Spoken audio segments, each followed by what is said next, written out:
پیارے دوستوں، بنی اسرائیل میں دو میاں بیوی رہا کرتے تھے۔ اس شخص کی بیوی بہت ہی نیک پاک باز تھی، یعنی اللہ والی تھی۔ اس شخص کے ساتھ اس کا ایک بھائی بھی تھا۔ ایک بار وہ شخص سفر پر جانے لگا تو اپنے بھائی سے اس نے وعدہ لیا کہ تم میری نیک پرہیزگار بیوی کی دیکھ بھال کرو گے۔ اس نے ہاں میں سر ہلایا اور اقرار کر لیا، یقین دلاتے ہوئے کہا، بھائی جان آپ بے فکر ہو کر سفر پر جائیں، آپ کو کسی قسم کی کوئی شکایت نہ ہوگی، میں آپ کی جوزا کا خیال رکھوں گا۔ چنانچہ وہ شخص بے فکر ہو کر سفر پر روانہ ہو گیا۔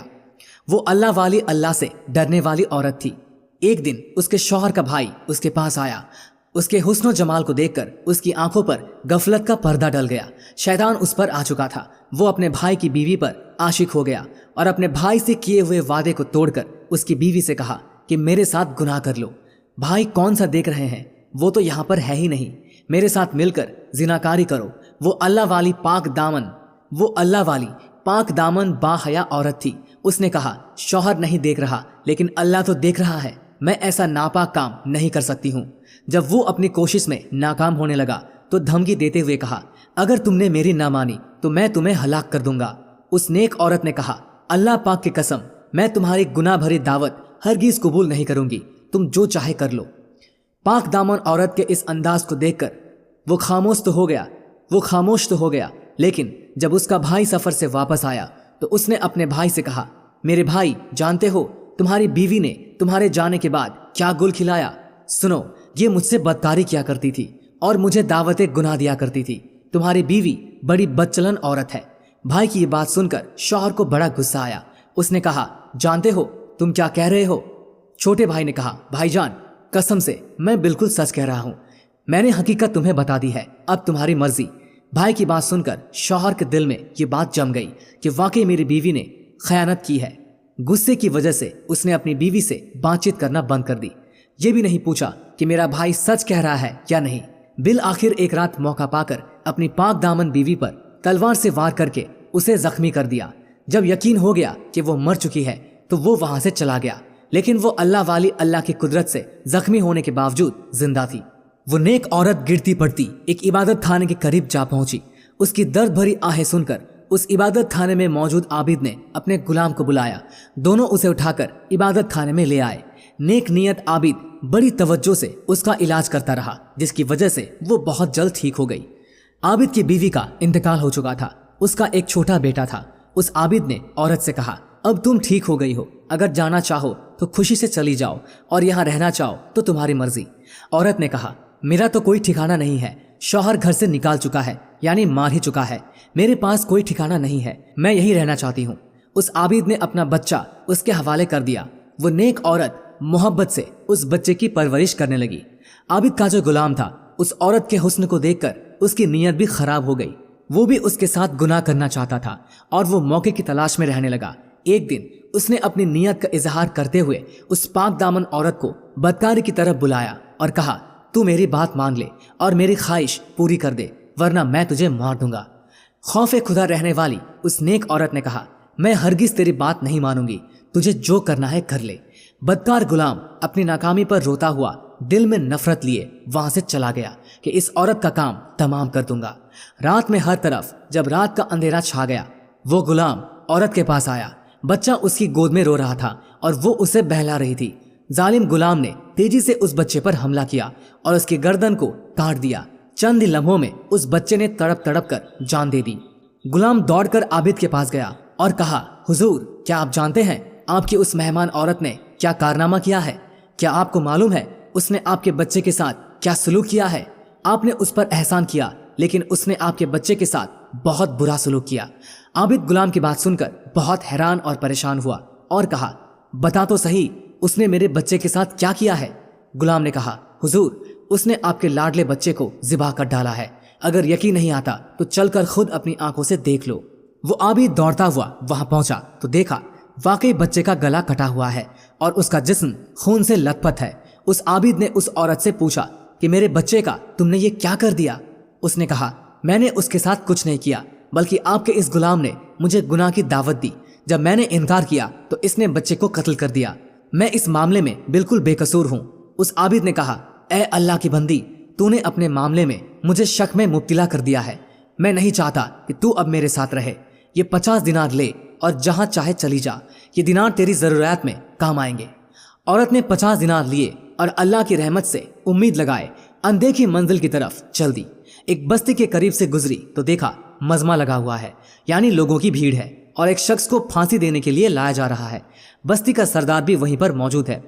عورت سردار کے پاس گئی اور کہا، کیا ایسا ہو سکتا ہے کہ تم مجھ سے 50 دینار لے لو اور اس شخص کو آزاد کر دو؟ سردار نے کہا، کیوں؟ اس نے کہا، بس یوں ہی۔ بستی کے سردار نے کہا، لاؤ رقم میرے حوالے کرو۔ عورت نے وہ 50 دینار دیے تو سردار نے قیدی کو رہا کر دیا۔ وہ قیدی اس پاک دامن کے پاس آیا اور کہا، میری جان بچا کر تو نے احسان کیا ہے، آج تک کسی نے مجھ پر ایسا احسان نہیں کیا۔ اب میں تیری خدمت کروں گا یہاں تک کہ موت ہمارے درمیان جدائی کر دے۔ چنانچہ وہ شخص اس عورت کو لے کر سمندر پر پہنچا۔ کشتی چلنے کو تھی، وہ دونوں کشتی میں سوار ہو گئے۔ عورت بے حد ہی حسین تھی، اس کا حسن و جمال دیکھ کر سارے مسافر حیران رہ گئے۔ وہ عورتوں والی حصے میں بیٹھ گئی۔ لوگوں نے قیدی سے کہا، یہ حسین و جمیل عورت کون ہے؟ اس آدمی نے یہ نہیں کہا کہ اس عورت نے میری جان بچائی ہے، بلکہ اس نے کہا، یہ میری کنیز ہے، میں نے پیسے دے کر اسے خریدا ہے۔ کشتی میں موجود ایک شخص جو اس عورت کے حسن میں گرفتار ہو چکا تھا، کیا تم اپنی کنیز کو فروخت کرو گے؟ اس نے کہا، میں اسے بیچنا نہیں چاہتا کیونکہ یہ مجھ سے بہت زیادہ محبت کرتی ہے۔ جب اسے معلوم ہوگا کہ میں نے اسے بیچ دیا ہے تو اسے میری طرف سے بہت تکلیف پہنچے گی۔ اس نے مجھ سے وعدہ لیا ہے کہ میں اسے کبھی بھی نہیں بیچوں گا۔ مسافر نے کہا، تو مجھ سے منہ مانگی رقم لے لے اور خاموشی سے چلا جا، تجھے کیا ضرورت ہے کہ تو اسے بچائے؟ لالچی اور احسان فراموش دھوکے باز قیدی نے مال کے بوال میں پھنس کر مسافر سے بہت سا مال لیا اور کشتی سے خاموشی سے اتر گیا۔ اس مسافر نے اس کشتی میں موجود تمام مسافروں سے کہہ دیا کہ میں نے اس عورت کو خریدا ہے، اب کوئی بھی مجھ پر بلا وجہ کا الزام نہیں لگائے گا۔ جب مسافر کو یقین ہو گیا کہ اس کا مالک جا چکا ہے، اب واپس نہیں آ سکتا، تو وہ عورت کے پاس آیا اور کہا، آج سے تم میری ملکیت میں ہو، میں نے تمہیں خرید لیا ہے۔ عورت نے کہا، اللہ کا خوف کر، تو نے مجھے کیسے خرید لیا جبکہ میں آزاد ہوں اور کسی کی ملکیت میں نہیں؟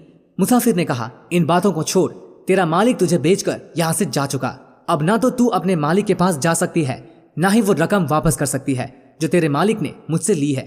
میں نے بہت مال دے کر تجھے خریدا ہے اور تمام مسافر اس پر گواہ ہے، اگر یقین نہیں آتا تو ان سے پوچھ لے۔ مسافروں نے کہا، اس نے واقعی تجھے خریدا ہے، ہم سب اس بات پر گواہ ہیں۔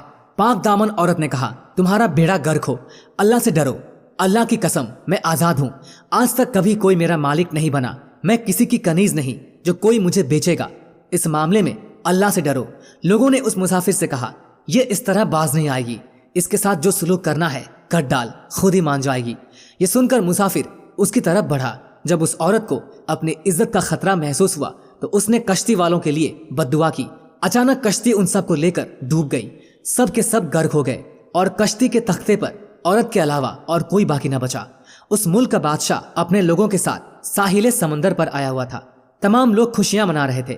جب بادشاہ نے کشتی کو ڈوبتے ہوئے دیکھا تو فوراً تیراک سپاہیوں کو حکم دیا کہ جلدی سے کشتی والوں کی مدد کو پہنچو۔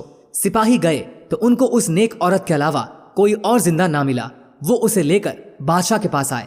بادشاہ نے ساری بات سن کر اسے نکاح کا پیغام دیا، لیکن اس نے یہ کہہ کر انکار کر دیا کہ بادشاہ حضور، میرا قصہ بڑا ہی عجیب و غریب ہے، میرے لیے نکاح کرنا جائز نہیں کیونکہ میرے شوہر نے مجھے طلاق نہیں دی ہے۔ بادشاہ نے جب یہ سنا تو اس کے لیے الگ مکان بنوا دیا اور وہ اس میں رہنے لگی۔ دن گزرتے گئے، وقت کی گاڑی تیزی سے چلتی رہی۔ بادشاہ کو جب بھی کوئی اہم معاملہ پیش آتا تو وہ اس اللہ والی عورت سے مشورہ کرتا۔ اللہ پاک نے اس کے مشوروں میں ایسی برکت دی کہ ان پر عمل کر کے بادشاہ کو ہمیشہ کامیابی ہوتی۔ اب بادشاہ کے نزدیک وہ پاک دامن عورت بہت ہی زیادہ عظیم ہو چکی تھی۔ جب بادشاہ کی موت کا وقت قریب آیا تو اس نے اپنے بازروں، مشیروں اور رعایا کو جمع کر کے کہا، اے لوگوں، تم نے مجھے کیسا پایا؟ میں چاہتا ہوں اپنے بعد اس نیک سیرت عورت کو تم پر ملکہ مقرر کر دوں۔